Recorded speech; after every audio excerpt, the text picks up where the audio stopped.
Hey everybody, how's it going? We're back out here on Sunday, and it's a nice mild day actually. It's just perfect, really. Um, Burning the old, earlier Blizzard. This is the second version to the first version that I have, and it's got a lot of great tin on it. I know I did a video of it, but I'll bring it up closer for you guys to check it out and inspect it. Nice tin, right? Yeah, with the old ruby Dietz Cold Blast Mark Globe. That is definitely the piece of resistance when it comes to early Cold Blast globes. Yeah, I'm very honored to have that. It came in another frame actually. It came in a CT Ham copper fountain lantern, and I thought it was a marked Ham globe, but when I opened the box, it was actually a Dietz. I could tell that there was some subtle stamping or casting on the globe in the photos. They were very bad photos, so I was like, oh, maybe it's a Ham globe. Well, actually, surprise, it's actually better. It's the Dietz Cold Blast Blizzard globe. And actually, that globe I had before I had an early Dietz Blizzard. And then that's when Lantern Joe says, hey, nice globe. That's worth a lot of money. It deserves a proper frame. So he showed me a 1900, 1899 era Dietz Blizzard that he had. Worked out a good deal. I actually traded him a lantern that he sold to another member up Northern California. So it all worked out really good. I still have that lantern. I love it. I still burn it ever so often. But I think this globe really looks good in the brighter tin frame of this Blizzard. Yeah, it's a favorite. I'm a Blizzard guy. I don't know what. It's something about the early Dietz Blizzard outside lifts. I just love them. They're really cool. They're iconic, I guess you could say. Now, speaking of icons, you remember my previous video with the Dietz Monarch. Now, the Monarch, this one I bought from Ken and his channel, Lots of Trains. You're probably familiar with his channel, and he does great content. He's a lot of fun to watch, and he does a good job on his restorations.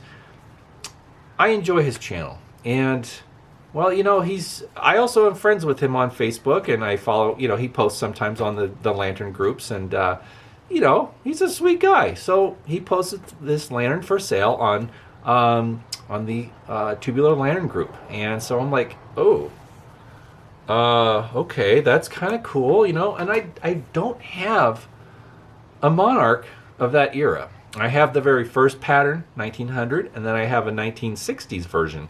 The streamlined one that I've had since I was 11 years old. So I thought, he's not asking for a lot, and the shipping was fair. So I thought, well, might as well. Why not? Sounds good.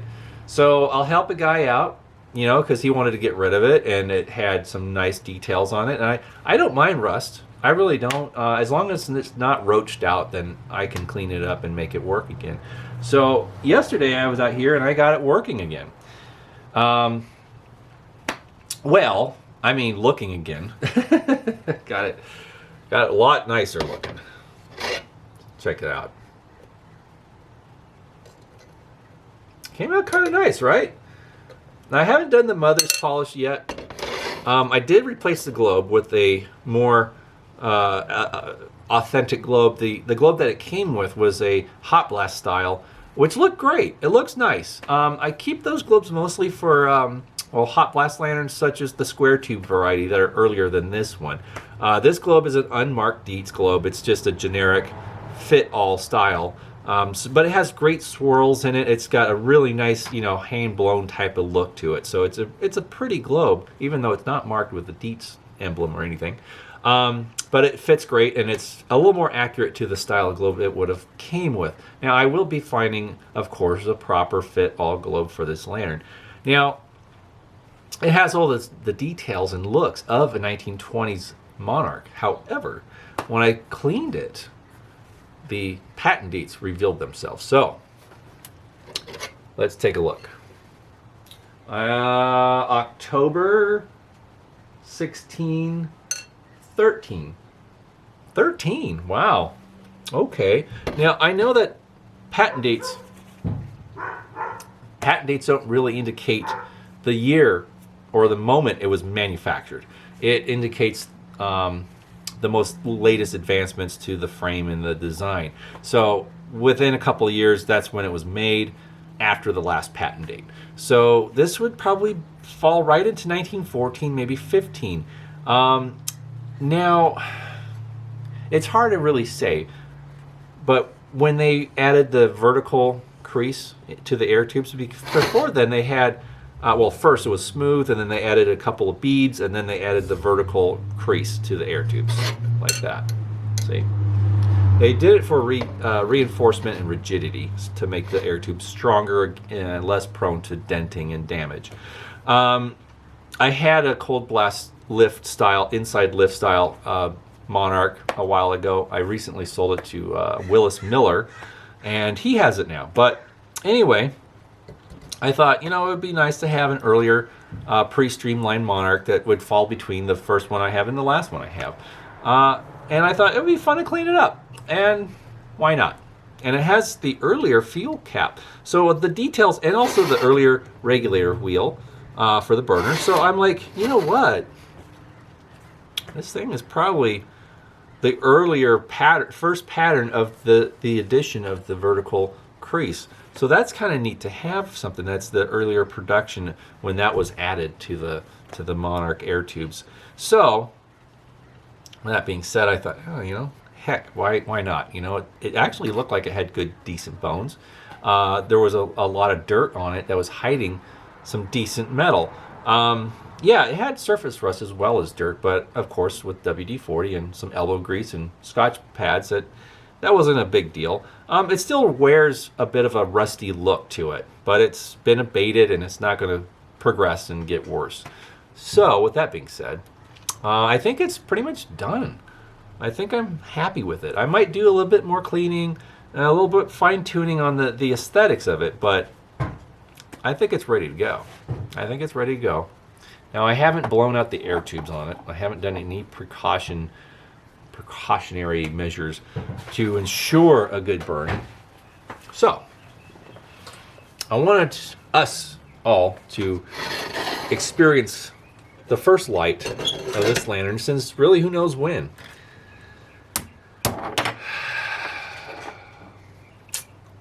All right, here we go. Let's make sure that the wick is where it should be.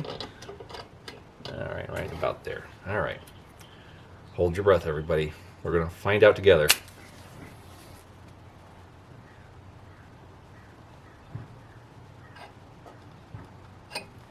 Oh. Oh. So far, so good. Now, of course, these used to have to warm up, and then you really get to tell how it's going to burn, but right off the bat, I think we're, oh, whoa, whoa. I think we have a winner. That is a tall flame for a hot blast. Look at that thing dance. It's not smoking. It's burning really nice. That's almost as tall as my my Blizzard flame. That's pretty good for a 5/8 wick. Jeez. Wow. Well, all right. Calls for a celebration. Relight this so we both can burn. Light.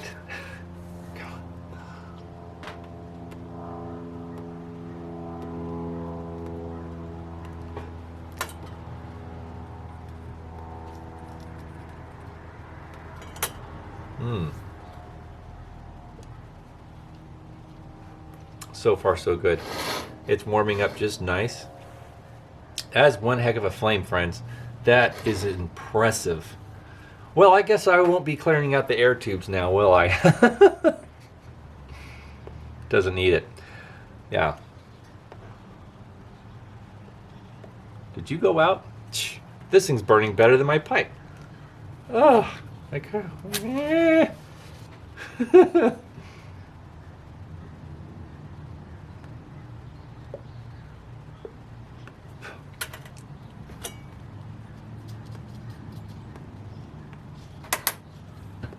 Struggling out here. Come on. Well, whatever. Doesn't want it. Well, friends, I think we have a winner. I do think so. Well, so shout out to Ken. Thank you. Thank you for letting this go. I'm honored for the opportunity to have this, and it's definitely a really nice piece. I like it. I really do. I know I run down a lot of the common Dietz lanterns sometimes. I do have a very soft spot for the common lanterns because, well, geez, they work. They really work good. And this thing is just ridiculous. I don't think I have a better burning hot blast lantern in my entire collection, which I have a few things. It's not as vast as some others, but I have things, you know. I do okay. And I try to keep it around a manageable collection anyways. So it's not all about how much you have, it's about the quality you have. And this definitely is quality. Now, I would like to say something that maybe some of us have thought about. You think about the lanterns that you can buy today. You know, there's fair lanterns out there. You know, of course, you can buy a Kirkman, or you can go to Walmart and spend a lot less, but get a lot less. You can buy a Chinese lantern, a cold blast lantern from China for camping. Yeah, they run about $10, but you're going to get a $10 lantern. And in time, would that $10 Chinese lantern be restorable in, say, 90 to 100 years, like, say, this? I highly doubt it. I really doubt it. And, you know, some people are turned off by the antique stuff because, well, it takes some work, and you have to fix them, and they're not up to it. They don't want to get their hands dirty, and that's fine. That's their choice. But I think, personally, if you can find a lantern such as this at an antique store or a flea market for under $30, $40, you're going to have it for a long time. And you put a little effort in, and then you have something that's awesome like this, and that's burning not only better than what you can buy brand new at Walmart, but you'll have something that has character, history, and gratification that you did it yourself. So there's something to be said about that.